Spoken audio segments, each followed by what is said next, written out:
This is nothing but a point belongs to the class 10, and the name of the chapter is effect of electric current. Okay, so here we have the one more point. It is called electromagnetism.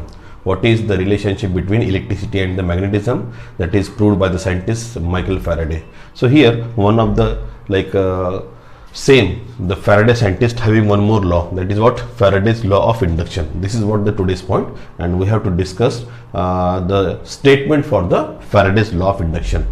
Either in the CBSE or the state board pattern, we know that whenever any point they want to be proceed in front of the student through the activity, they put forth first of all the result of the activity, and on behalf of that they give the touch to the actual point what they are given. Okay, here also a small activity is there.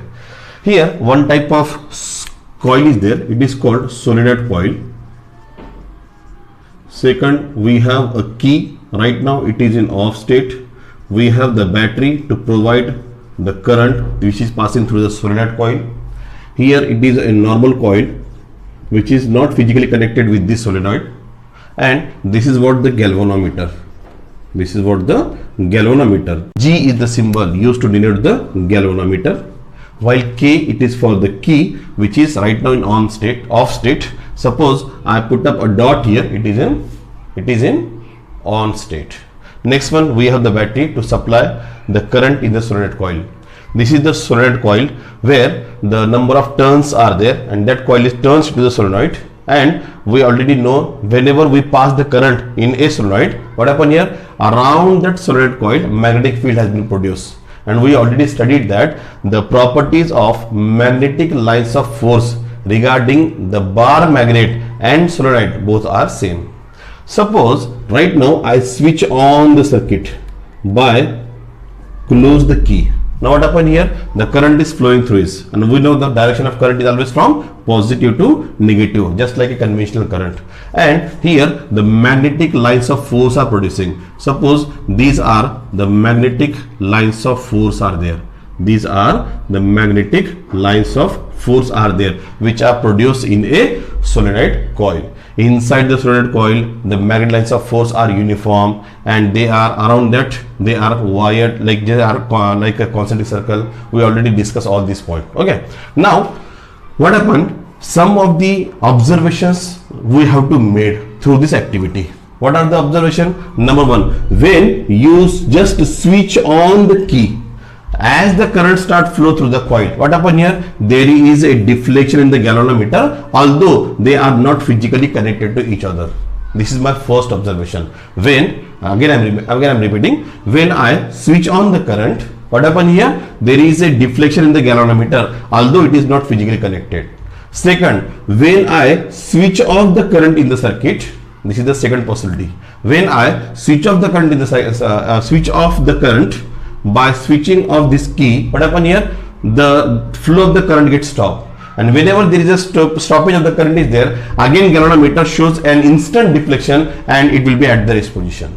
Rest means exactly in the middle. We know that what is the use of galvanometer? Galvanometer is used to used for the detection or the presence of the current in a circuit or not. If there is a presence of the current in a circuit, it means that there is a deflection in the galvanometer. So when I switch on the current, when I switch on this key, what happen here? When I switch on this button, what happen here? Current is flowing, and when the current is flowing, again shows deflection.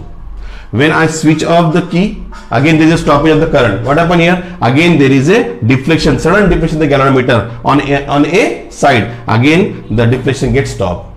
Next, if we switch on the current, when we switch on this key and there is a flow of current, but this current is supposed to be steady. This current is supposed to be steady, then there is no any kind of deflection in the galvanometer. Remembering, this is the third possibilities. For switch on state, deflection. For switch off, deflection. Once a steady current is flow through this solenoid coil, then there is no any kind of deflection occurs in the galvanometer. Now as the steady current is moved, now I just displace this solenoid coil along with this battery towards this coil. When I displace it towards the coil, what happen here? Again there is a larger deflection occurs in the galvanometer on a side. This is the fourth possibility. When I displace this coil towards the galvanometer which contains this coil, what happen here? There is a larger deflection in the galvanometer on a side.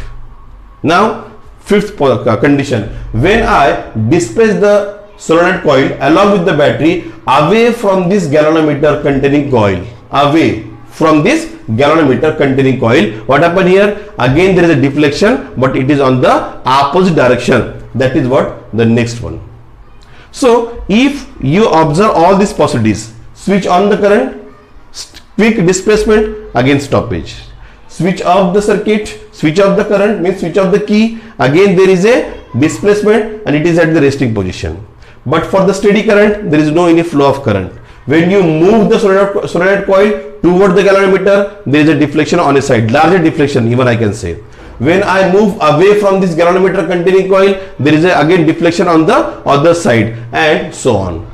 So what these all possibilities indicate? The possibilities which are indicating this, it means that the magnetic lines of force which are present in a solenoid coil because of this current, when either you move toward the coil, towards the galvanometer coil, or you move away from this setup, it is nothing but the deflection is because of changing the magnetic field. That is because of change in the magnetic field.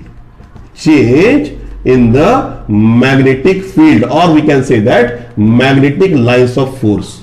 Because of course you are moving towards the galvanometer having the coil, it means that lines of force are more crowding. यहाँ पे crowd ज़्यादा होगा, and that's why larger deflection occur. Larger deflection means what? Larger deflection means a large amount of current is induced in a coil. This current which is produced in a coil, it having one word, it is called induced current. What we can say that it is called induced current. Why? Because magnetic lines of force which are passing through this coil, when you move towards it, there may be a change in the magnetic field, and change in the magnetic field or magnetic lines of force induce more current. When you move away from this setup, what happen here? The crowding which are called magnetic lines of force which are get crowded, now to move away means again the number of lines of force get decreasing, means of course decreasing means either increasing or decreasing means change. And because of this change in magnetic field, again current is induced in the coil. When you start the current, when you start the key, when you switch on the key, current is moved to start, means what? Lines of force are exist there, and these lines of force are passing through the coil, again deflection. When you switch off the key, what does this mean? Lines of force are now disappearing, means they are changing, they are decreasing as the switch of the key, again change occurs, and because of that there is a flow of current. So because of steady current, the lines of force are constant here, and if the lines of force are, there is no increasing, there is no decreasing, and they are just like a constant, so there is no flow of current. So from all this activity, all these 4 to 5 points, what we can conclude? We conclude the Faraday's law of induction. What is the Faraday's law of induction said? It says that whenever the number of magnetic lines of force changing in a coil, current is induced in a coil. Current is induced in a coil. This is what the law of Faraday's law of induction. This is what the Faraday's law of induction. A very simple activity, and using this activity we can prove the Faraday's law of induction. So here, because of, you can say, for example, if you feel this activity becomes somewhat hard, so just replace this solenoid with the help of the bar magnet. Just take out a simple bar magnet and just move the bar magnet toward the galvanometer containing coil, move away from it, automatically there is a deflection, because the bar magnet or the solenoid both are same. Just now I told you the magnetic lines of force, the properties of magnetic lines of force of a solenoid when the current pass through it, and the permanent magnet, it is called bar magnet, both are same. So you can replace this setup with the help of the bar magnet also. You got the same Faraday's law of induction. So this is the point what we discussed today. Okay, thank you.